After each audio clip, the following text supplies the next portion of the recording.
جب میں گھر میں تھا کوئی زور زور سے پکار رہا تھا، اور وہ کیا کہہ رہا تھا؟ کوئی ابو بکر کو خبر کرو، کوئی صدیق اکبر کو بتاؤ کہ قریش مکہ محبوب علیہ السلام کو تکلیف دے رہے ہیں، بتاؤ۔ حضرت علی کہتے ہیں جب تک میں باہر نکلا تو میں نے ابو بکر کو دوڑتے ہوئے دیکھا،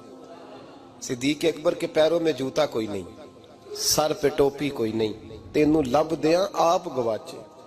سانو اپنی خبر نہیں کوئی، کہتے ہیں بھاگتے جا رہے ہیں۔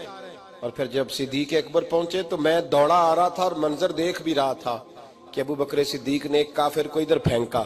دوسرے کو ادھر پھینکا، تیسرے کو ادھر، اور ساتھ ساتھ فرماتے جا رہے ہیں ظالموں اسے مارتے ہو جو تمہیں جنت کا راستہ دکھاتا ہے،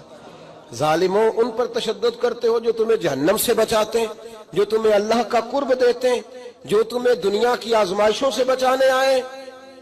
کہتے ہیں جب جناب صدیق اکبر نے دیکھا کہ پیچھے نہیں